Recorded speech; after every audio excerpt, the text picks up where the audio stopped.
hospitality through both operations and HR. So I have a CIPD in HR, so I kind of have that generalist HR perspective. But where I've really found my love and career in where I'm at I think I'm happiest is when I'm doing learning development and seeing people grow. So yes, I have, as Saad mentioned, led L&D across multiple venues such as the O2 Arena, which is the case study I'm going to share with you, but also led L&D for Papa John's, KFC, multi-site venues. And the reason this particular case study I thought might be really interesting for anyone is I think if you're going through interview processes and things like that now, you often hear people talk about using the STAR method, where you talk about the situation, the task, the action, and the result that you had. And essentially, this is one of my STAR methods that I would use if a question about stakeholder management came up, or a question about how did I prove return on investment, or how did I, speak business language through an L&D lens. So I'll do my best to kind of open up this little case study for you. Please do, as Saad said, engage with any questions you want yourself, because this isn't supposed to be me talking at you for 20, 30 minutes. We will stop for regular questions, and that can absolutely involve yours. Everyone happy? Yeah. Cool. So L&D means business. The case study at the O2 Arena. Let's go, Saad. So working at the O2 Arena, it's a 1 kilometer circle where we would run hospitality service across 5 floors. If you want to skip to the next slide, Saad. And on these 5 floors, you could walk easily, I'd say 15,000 steps in one day. Oh, sorry, you're on the introduction. Go back one. Yeah. So you could easily walk around 5 floors of all the variety of service we did. We had 48 different kiosks, which would be burgers and chips.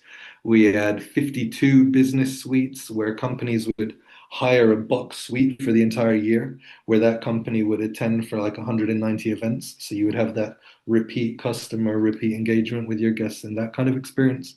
We also have the exclusive VIP lounges, VIP bars, provided hospitality service for the performing act. So we would be the ones providing service to Beyonce and Ed Sheeran and people like that. So every event would be different. You would have 22,000 guests in your stadium, and you would serve them with roughly 2 to 3,000 what you call casual workers. Now, casual worker is someone who might be brand new to hospitality. It might be their first shift they've ever had. You'll be lucky if you know their name because maybe you met them before. But essentially, you would say, we need 20 service people to work in this area, and then our agencies will go out there and collect them for us. As you can imagine, that's a training nightmare. That's a consistency nightmare.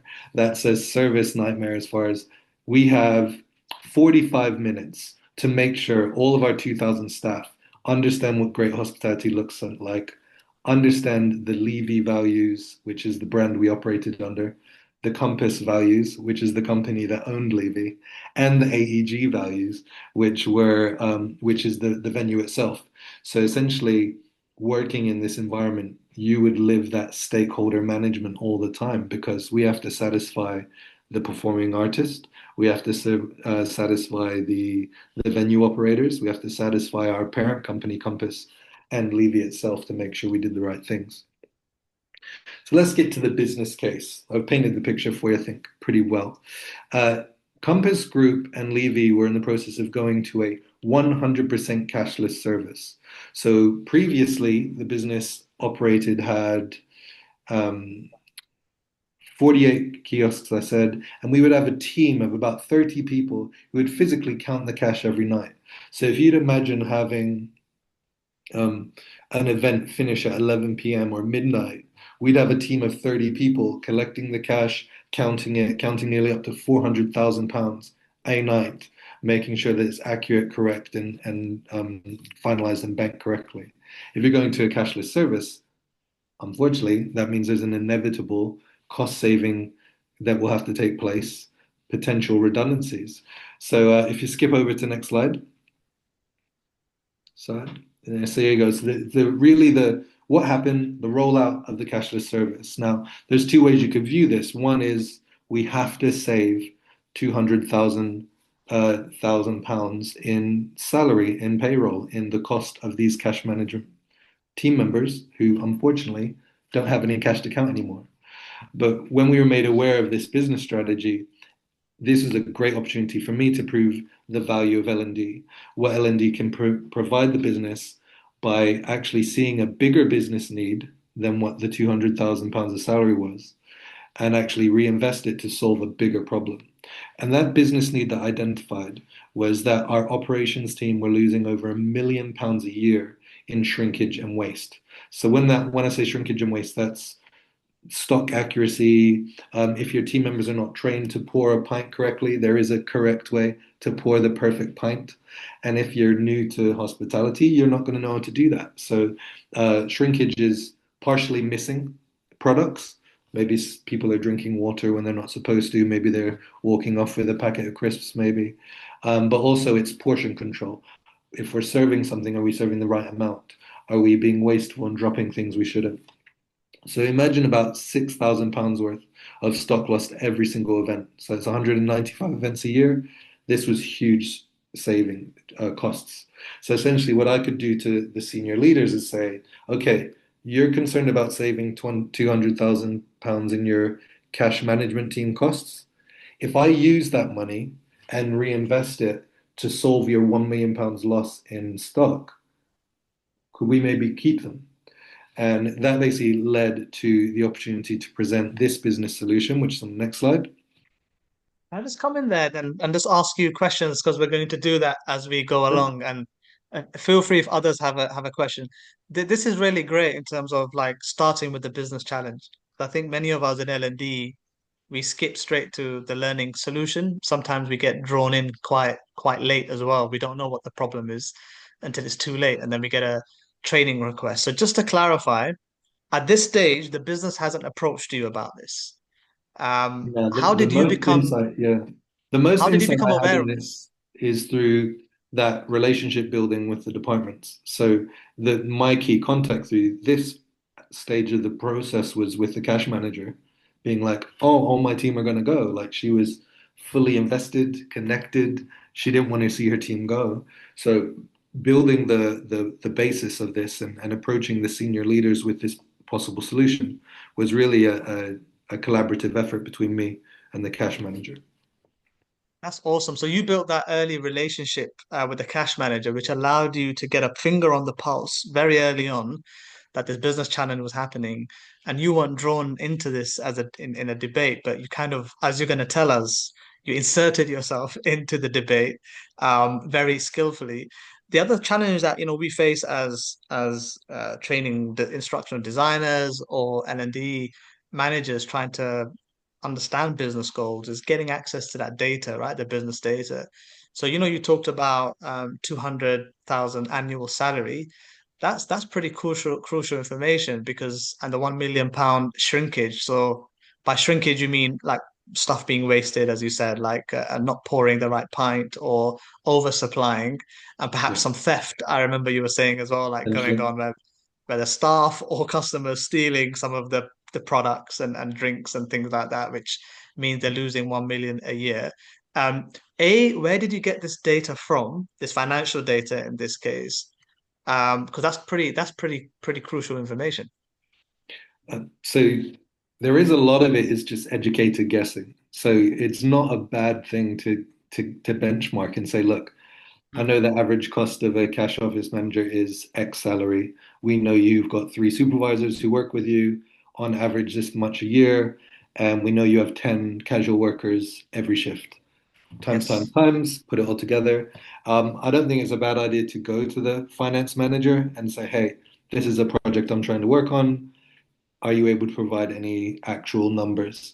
And I think the further you get down the process, the more definite you want that to be. But at those initial stages, I wouldn't be, I think it's a good idea to even just benchmark and sound it out through some basic rudimentary maths, if that makes sense. Totally. I'm a big fan of that tip, like using guesstimates because it gives you a dummy model, a financial model or business metrics to kind of work with. So as another example that I used, when we were turning on a new market, we were going to hire some people there.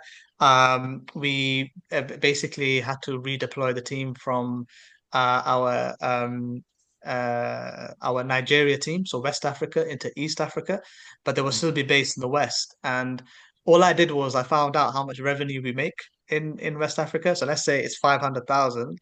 I just divided that by the number of employees, and I say we've got, five employees. Each employee is worth £100,000. They're bringing in £100,000 worth of revenue. In reality, as we know, some employees are more higher performers than others. We have five employees bringing in 500,000. In reality, three of them were bringing in most of that, and the other two were bringing in smaller amount. But I love your challenge, Chris, that we should use guesstimates, get a bit comfortable with dividing, subtracting. It sounds so basic, but not many of us do that. So thank you for sharing that about where you got the metrics from. And I'm speaking to the finance manager to get access to this really crucial information because this has now helped you contextualize and frame the business problem. So thank you. Shall I move you to the next slide? Yeah, you can go to the next slide. I was just going to add to that is if you can just work out the cost of one event, Yeah. then everything else is just extrapolated from that. So times by Yeah. 195, you now know vague numbers of what a year would cost, and that's really easy. So the business case, so all that knowledge, all of those opportunities, essentially killing two birds with one stone, potentially saving those who are up for redundancy, but reinvesting that into a cash management solution or asset protection team was basically the solution. So our cash management team would be retrained into asset protection specialists. Now, at the time in my career, I don't think I was as upskilled with as far as learning design and how you do things. But as I've built this deck, it reminded me of a book I've recently read called the How People Learn by Nick Shackleton Jones, and he's a big champion of what you call human-centric design or the effective context model. And essentially, while I've gone through this, I've realized I basically used his whole model without realizing. So defining the problem, doing discovery as far as building the awareness around it, the design and development of the course telling me what skills do our team have, and what skills do they need, and finally deployment and iterating it and changing it as it goes. I kind of summarize here on the right. So the learning needs analysis, which is where we identified this overlap between the risk and what operations need, i.e., they're losing too much money. And does our cash office team have enough of the transferable skills to become asset protection officers themselves? So one of the things I did is not only look at the data and what we need, I actually went and worked some shifts with the cash management team. And I didn't just stay there for one or two shifts. I worked to the night with them till 3 a.m. And I remember at the time them telling me, Chris, our training managers have never stayed this long. You don't have to stay till the end. And I said, no, I think it's important that I stay because unless I know what you experience and what you go through, I'm not going to see the full picture of what skills you have. And the added benefit of this is one is it built credibility with them. So when I actually was launching the training, they already knew who I was. I wasn't some corporate person there. I was the guy who went and worked Mm, alongside them for a few shifts, who built that relationship with them. The other thing it did is it allowed me to sell them on the idea. You can imagine there'd be people within that team who have handled cash their whole lives. We had some team members in that team who've been in it for 20 years. They're like, if I don't have cash, they don't know what skills they have. So me selling them on this idea of actually, you would be an amazing asset protection officer. No, not me. I only like counting money. No, look, I've seen you do what you do really well, but I can see you doing this new job role too. And it also means you could keep your job should a redundancy come. So it's a real good way to get the end user involved in that process. could I ask you a Yeah. follow-on question on that? Go ahead. I'm just going to let a couple of colleagues in. Welcome, Manny. Welcome, Antos. We're just going through the business case with Chris before we go into the actual training solution. And Chris was just talking about how he used the 5DI model by Nick Shackleton. And there's an interesting observation. So your step one, you say you did a learning needs analysis, but I actually think you did something bigger and better. Before you did learning needs, you did the business need analysis, which for Yeah. those who are just joining, you realize that there's £1 million worth of financial losses a year through stock in this venue like O2 not being properly managed, or stock being stolen. Then you also analyze that you had a team of 30 people in the cash management team who were going to be made redundant because the O2 venue was going cashless. That's like a cool business need analysis. And then you started to think about, oh my God, what impact is it going to have on people? 30 people are probably going to be out of jobs unless we redeploy them. So you started to look at a redeployment solution, if I'm understanding correctly. And then what you did was you said, okay, if we're going to take them from the cash management team to asset protection team, and funnily enough, it's the asset protection management team who look after that £1 million a year that gets lost.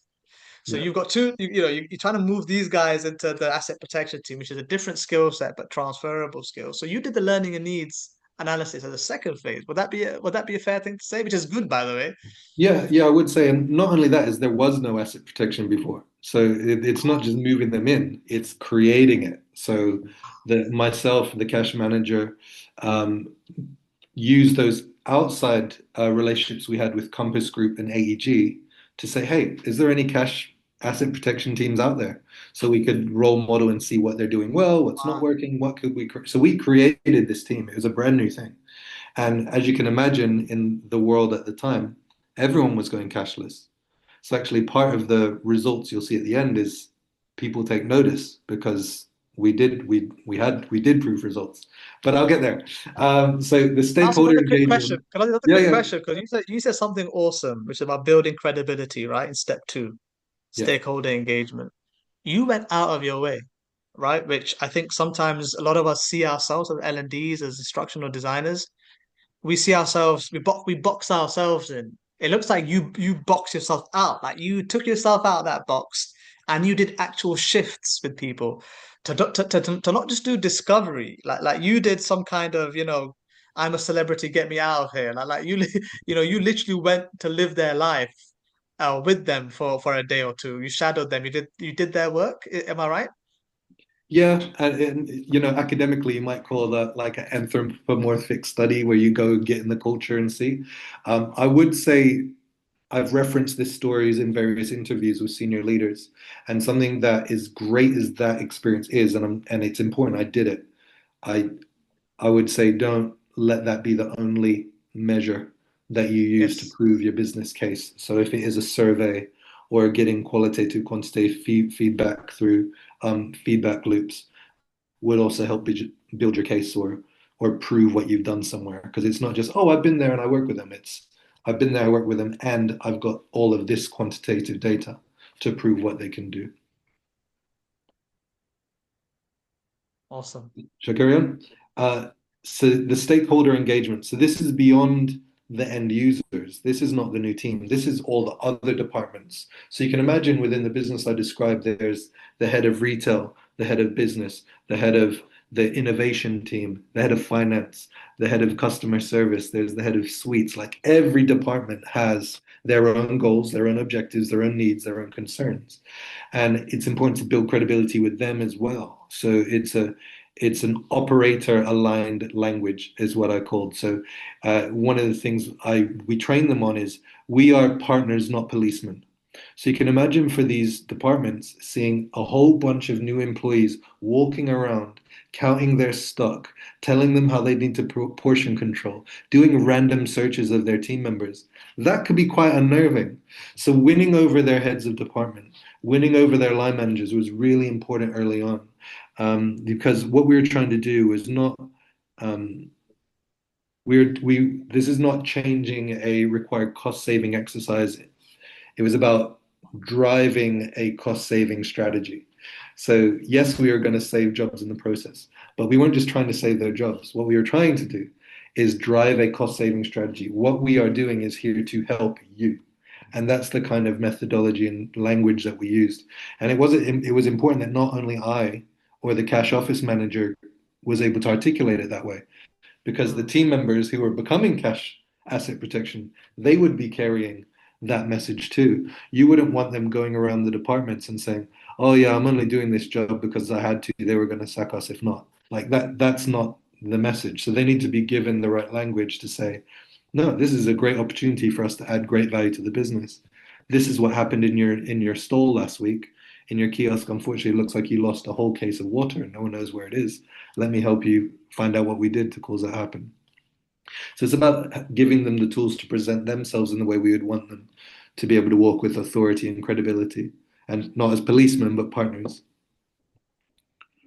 So in the development and design phase, we didn't only build a training workshop to upskill them, but it was also about giving them the SOPs, so the standard operating procedures for their new roles, and various toolkits and supports like stock control and loss prevention basics.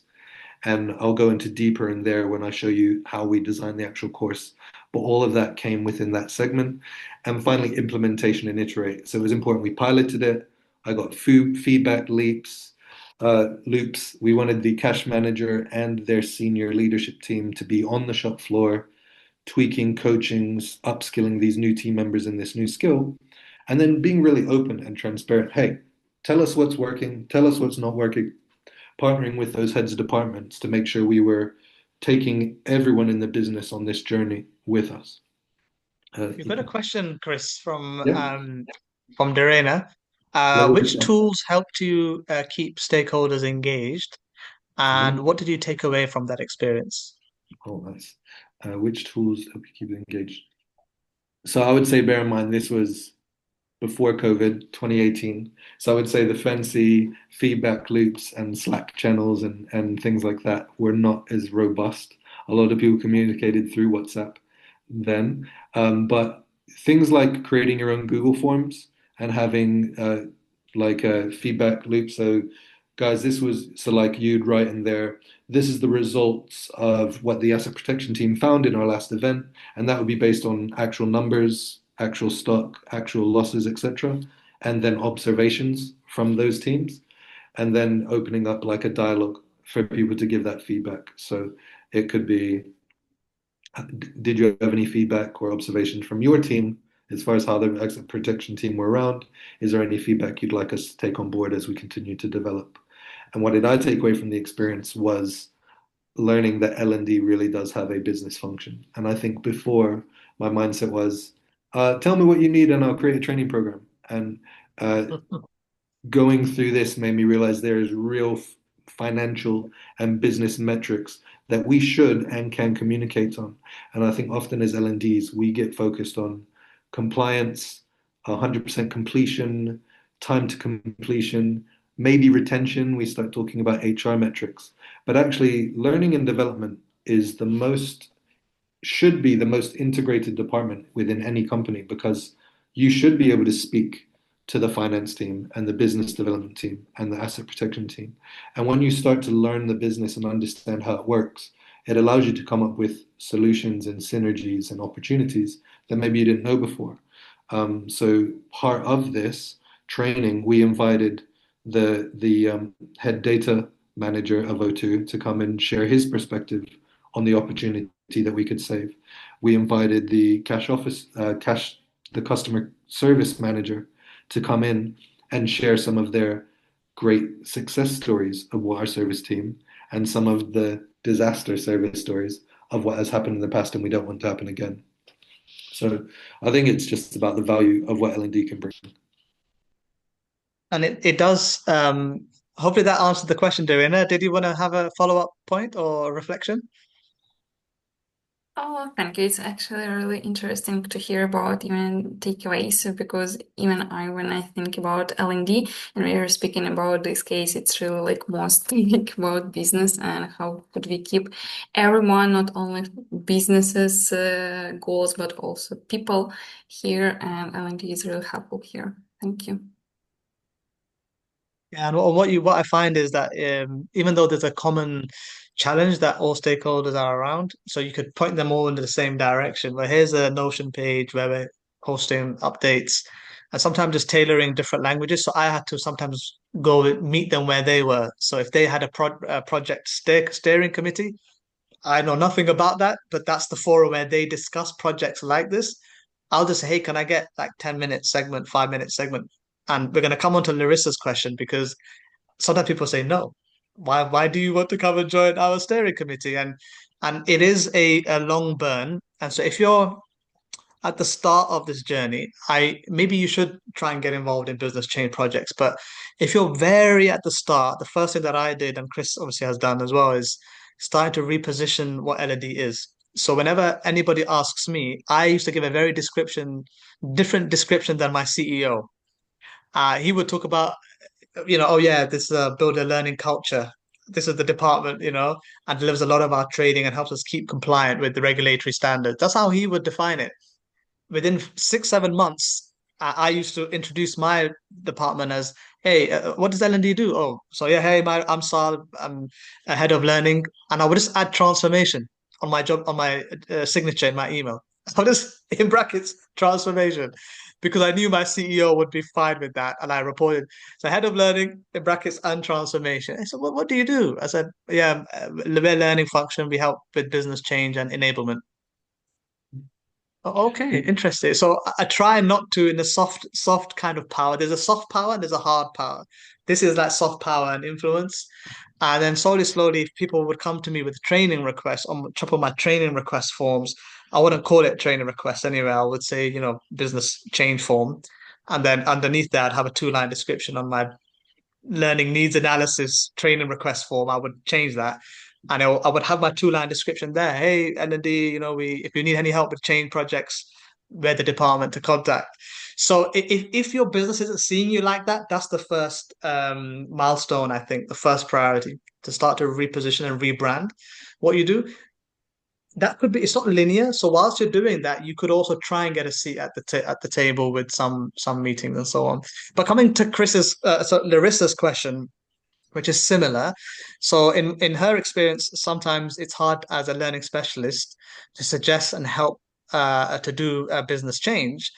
In the case that companies don't have this openness, how do you show the value that this business change does align with the difference with the learning department, that they could make a difference as well? It kind of builds on what we were just talking about, but could you add a different lens, Chris, maybe in terms of how do you show the value Well, that L&D can drive business change? well, I was going to say, if I'm honest, the way I'm presenting it right now is not the reality of the experience at the time. You don't get, I know it might sound open. It was very resistant at first.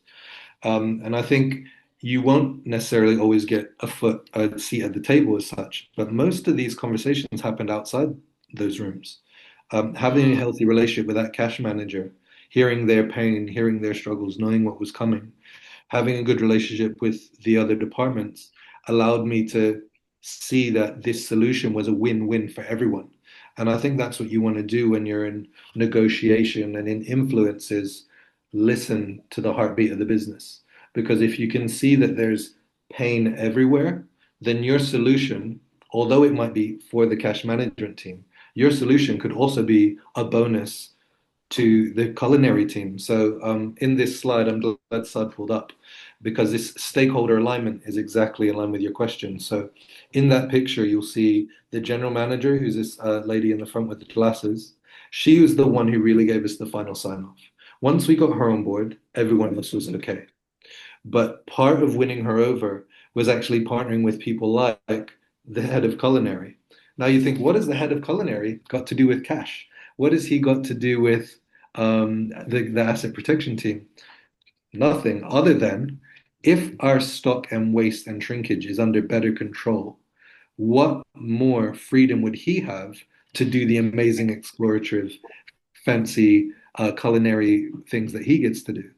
And because I knew he had a very strong voice within the senior leadership team, if I could sell him on the idea of us becoming more efficient with stock and waste and shrinkage, he'll be my voice even when I'm not there.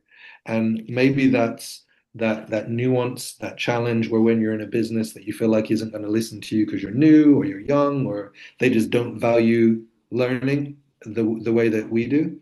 I would say find those people within your organization who have a voice, who you don't again you don't even necessarily need them to have your back, but show them that you have theirs. because if they believe that your solution is going to help them in theirs, then they're going to voice up for you and they're going to want you to do the learning project, the implementation, the rollout, the strategy.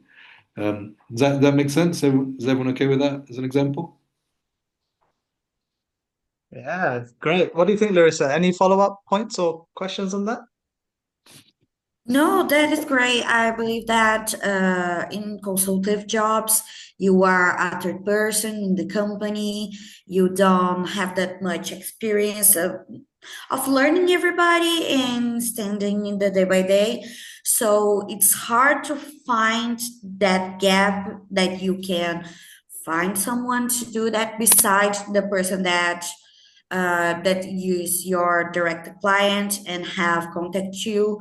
But in my company, in the company that I work for, that is Accenture, we deal with a lot of projects. So it's really important because we have this experience that, oh, we need a training for this or that. And maybe this is only a question that do not solve the problem. So dealing with the Yes. business needs were very important topic, I believe, for this kind of projects.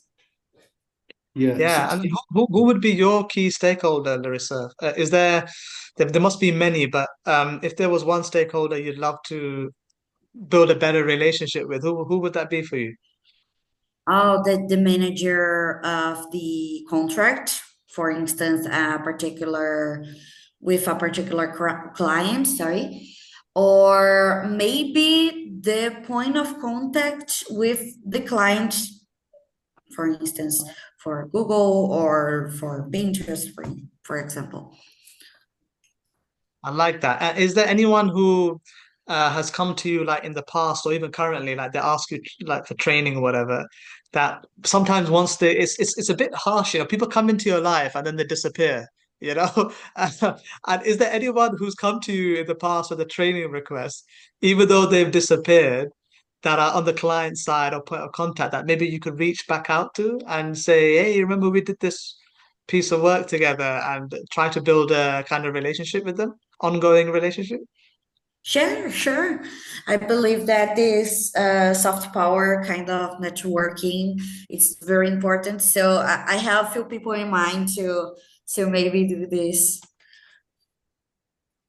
Awesome, awesome. Let us know how it goes. I'd love to hear that. And it does take this is an important step, you know, it's the first step, but it's such a crucial one. So thank you so much for sharing, Larissa, those stories. Oh, okay, because Sarah has to move on, no worries. Uh Isadora, yes, he's the champion, as we call in sales, the person who can sell the idea, yeah, with you through his influence and impact. Yeah, Isadora, talk to me about that. What's the company culture like in where you are? What's it like there? How do they view learning in your company, Isadora? I used to work in sales and on B2B field. And that's why we always searched for the champion in the Mm, companies that we want to sell a product because they maybe they are not the person that it's gonna to decide, but they help the deciders. I don't know the word in English, but they help the people who decide to get in this decision. So we always look for these people that help us to sell our ideas because they have a powerful influence, even mm. though maybe they are not the person that it's going to be decided. Yeah, I love that. I love that. Finding the champion. That's another great way of looking at it. And it can be quite hard because it's being very political and it means coming out of your comfort zone. And sometimes if you're an introvert and you don't have like an open communication style, and sometimes you're so busy with the BAU tasks. So yeah, thanks so much for asking all these awesome questions. I think this is what we wanted to do, Chris, isn't it? Is stop off as we go along. I want to hear about the middle slide. You told us about the first bit, which is how you engage with these beautiful stakeholders in such a great way. Tell us about Yes. the 70-20-10 model then that you used. So to finish off the other conversation, I was going to say, don't underestimate the value of a coffee, a good coffee chat, and just it doesn't have to be an agenda, it doesn't have to be a strategy, but if you just get in the habit of once a week or just picking up with someone and trying to unpick their world, it can really help open doors. So blended learning, if any of you are big in L&D world, I'm sure you probably come across this before. 70-20-10. It's the idea that 10% is what you teach in a formalized way, 20% is maybe what you mentor or coach or what you tell someone to do, but ultimately 70% is what actually happens. And that's the difference between, I remember my first job at KFC, I went in and there were two things I was taught by the people who worked there was one, Chris, learn how to play the game. And two was, I'll teach you the quick way and the right way. But let's focus on the quick way first. And it's like the 70% of learning generally does happen on the shop floor when you're not looking. And a good L&D professional, I believe, understands that. And you try to make things simple and understood and engaging so that you're more likely to get the good result, not the quick one. So we did in-person coaching, we developed the standard operating procedures, we practiced shadowing, and then we iterated based on those feedback loops. So that was a lot of that was carried by myself and the cash office manager, making sure the team were doing the right things. And I would say the bit that I probably had the most freedom and ability to create and my own as an L&D professional was that 10%, was that launch strategy, was that how do we give this new asset protection team the skills and behaviors to thrive in their role? And so to do that, we wanted to connect the business needs, what they wanted, to the team members' cares and concerns. So if you know what your team members care about and want or need to do their job well, then it becomes easier to package what the business needs in a way that's digestible for them. And so these pictures are examples of this actual scenario. So I'll tell you what they are actually. The first scenario was dealing with unconscious bias, and what we did is we had like 5 different descriptions of potential thieves, and we asked them to pick who do they think the potential theft person stealing was, and they were all being swayed and influenced by unconscious bias and things like culture, look, height, size, weight. How long have they been in the business? Are they new to the business? Are they old to the business? Like you would might assume that the team member who's been in your company the longest is loyal and would never steal. But actually, it might be that that one person is the one who knows the tricks of the game, and maybe they're disgruntled because their friend was being made redundant last year and now they don't care, so they'll take. So the idea there was the realization that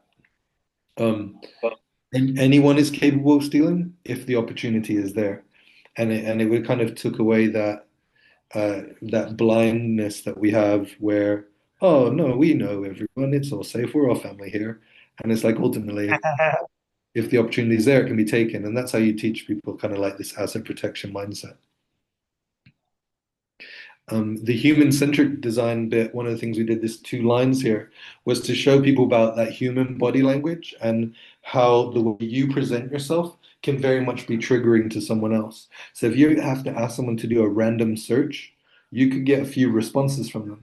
That whole fight or flight mechanism. You might have the team member being asked to search might say, "This is discrimination. You're picking on me, da da da," or you might go, "Oh yeah, sure, whatever you want." And we're not trying to threaten these team members. They're casual workers. We want them back.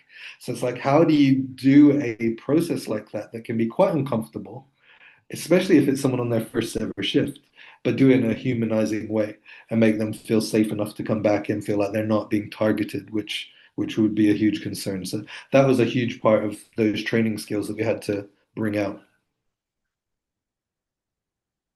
Okay, so what was the syllabus and what did it actually look like? So the routine daily skills, the stuff that we taught on the shop floor, they were stock counting, spot checking, inventory management, random searching, and mentoring. So these are things that happened on the shop floor with someone teaching you live how it went. The cultural and enabling. So once we've got it out there, how do we make sure it becomes alive? And I'd say that was about reporting from the asset protection team. So it's us being transparent with what is happening after our training, and then using coaching aids and things to provide feedback to our team. So it's really important that once we finish the job, we didn't just say, "Ah, there you go."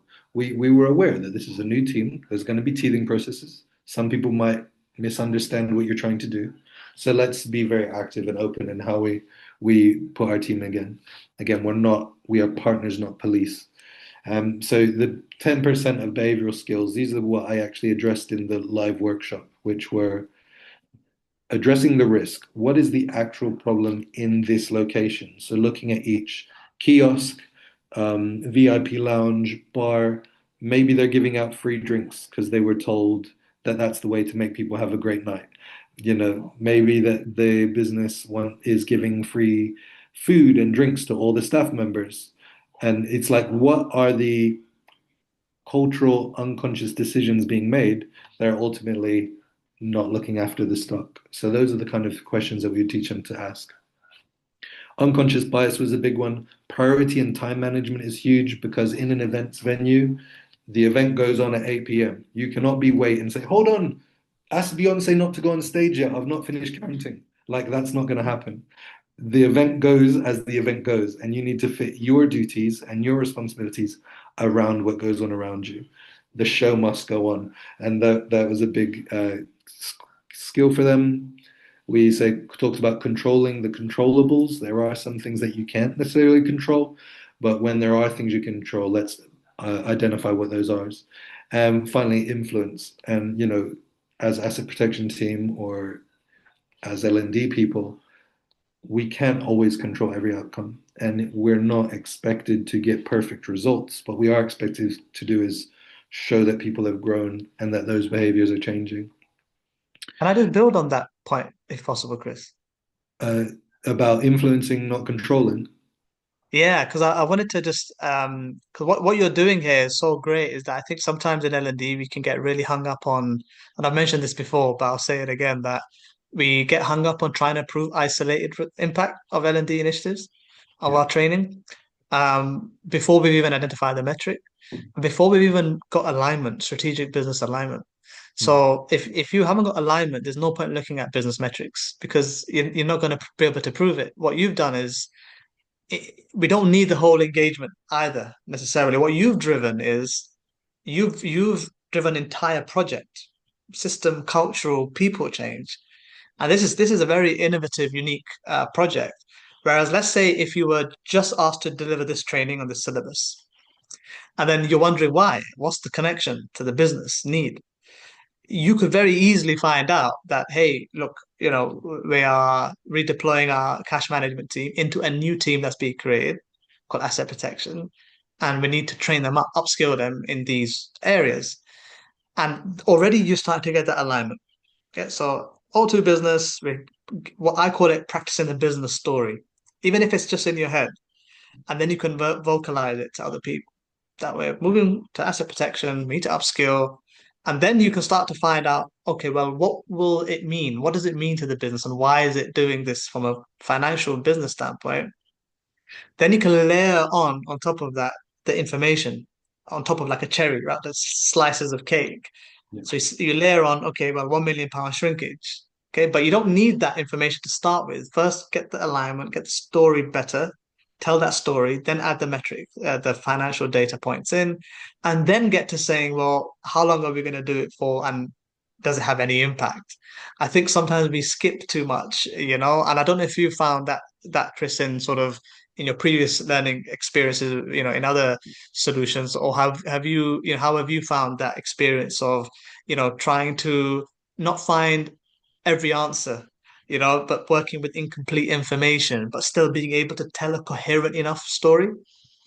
Yeah, the reality is claiming any business result is down to your project is quite frankly pompous and not dealing with the reality, right? Because we all know COVID came in and completely wipe out all the stuff you've done. Like there's things that happen in the world around you that will have big Yeah. impact on your project. So it's not solely basing it on one key metric or one piece of feedback. One of the analogies I like is we all, if someone's wearing glasses, everyone has a unique prescription, right? And I could take my glasses off and give them to you, but it won't look right through your eyes, only through mine. And so, like the example of let's do the cash management, save the team from redundancy. Yes, it's going to cost us £200,000. And if I give my glasses to the chef, the culinary guy, who like, why are you wasting £200,000? We have no cash. But if I let him look at that problem through his glasses, through his prescriptions, and says, "Oh, I see. So you're saying if we use that £200,000, we could save 1 million, and I could reinvest some of that into my culinary team?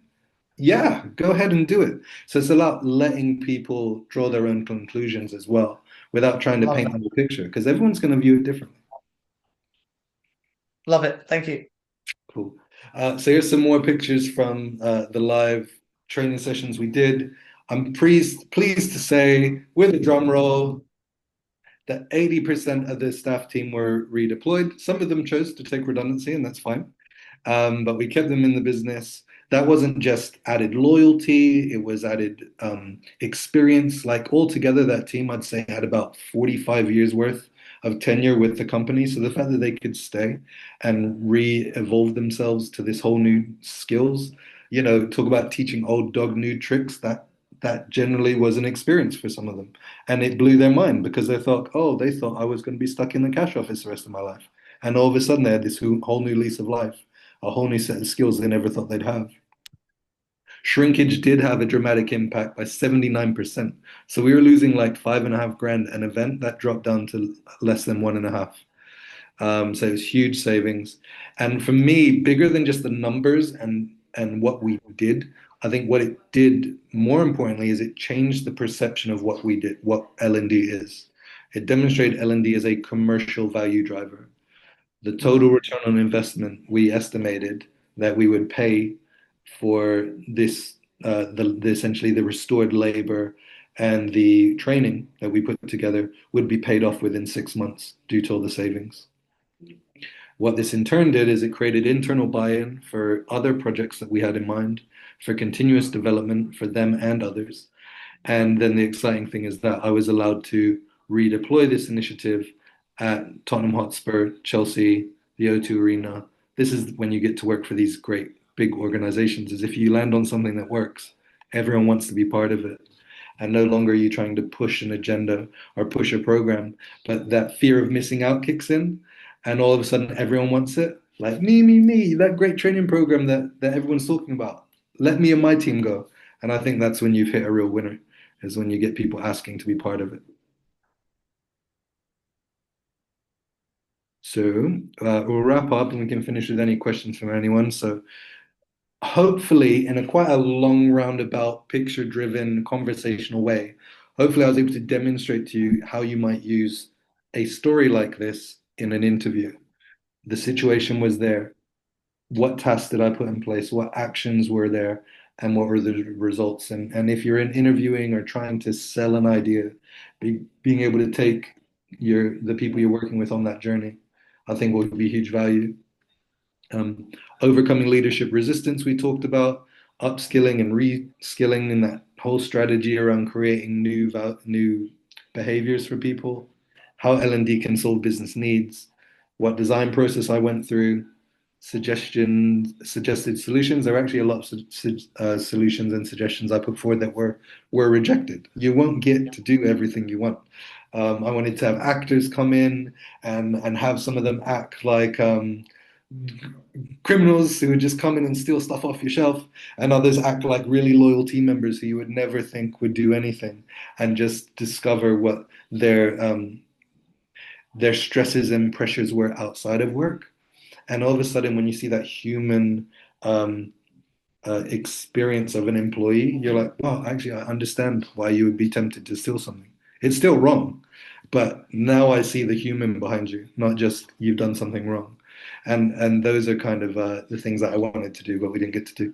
And a final phrase that I find I use often that's quite compelling and senior leaders like is when you talk about L&D being built for operators by operators, or for educators by educators.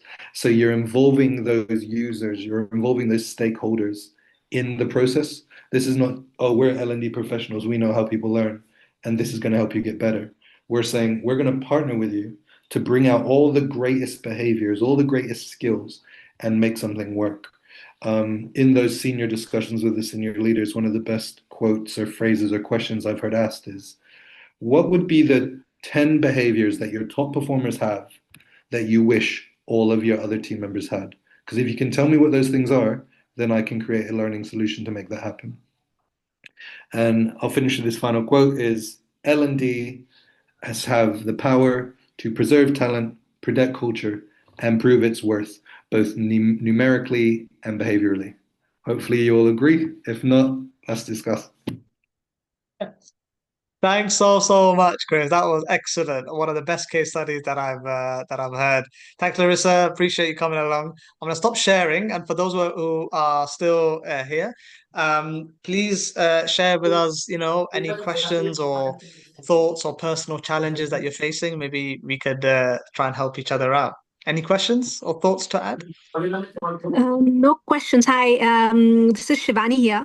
Hey. I'm from the Netherlands, based out of Den Bosch right now. But thank you, Chris. It was really inspiring and got a lot of ideas on how we can engage and how you also thought about the design and some things I could relate as well.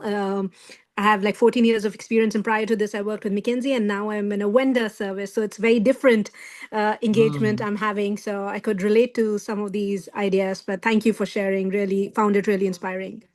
That's all I wanted to share. Thank you. Thank you so much. That's great to hear. Yeah, Darina's got a question. What was the most challenging part, Chris, of working with people whilst they were being redeployed? So there was that self-belief that this is all I know, this is all I can do, this is all I'm ever going to do. And with those people, the unfortunate challenge was cash is going. Like, you might think you have a career for life as a cash office manager, but it's not just us. Every company will be going this way. So helping them see that they needed to reinvent themselves a bit, and that they might as well do it with us, because if they do it with us, they're going to have to do it somewhere. And yeah, it's being aware that there's human emotion, right? That you can't just switch it off. And yeah, it's helping people deal with change.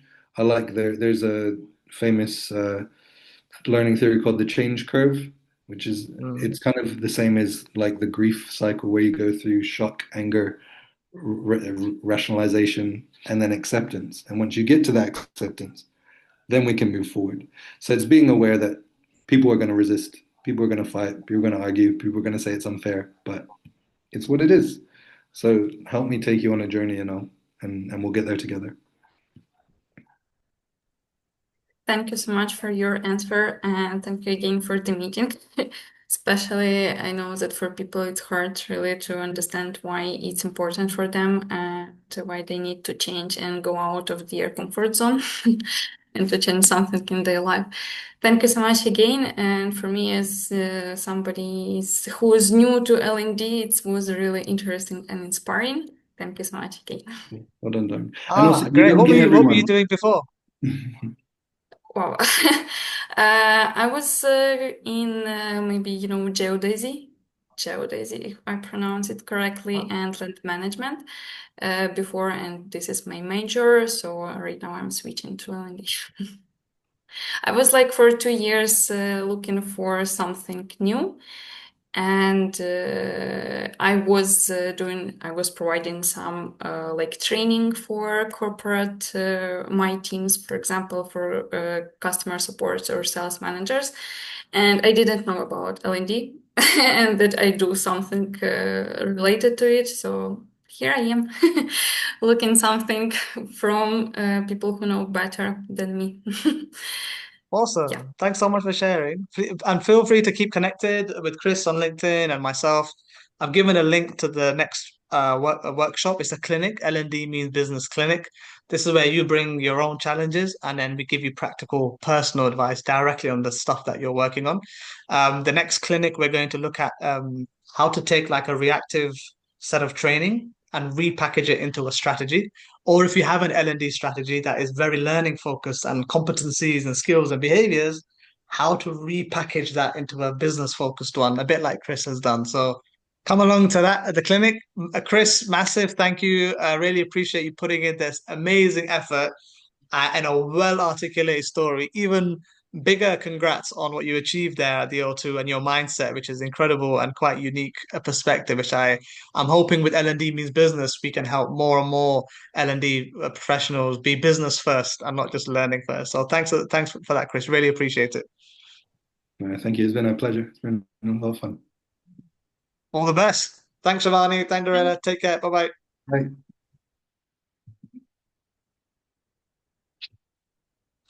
All right. Let me just stop sharing.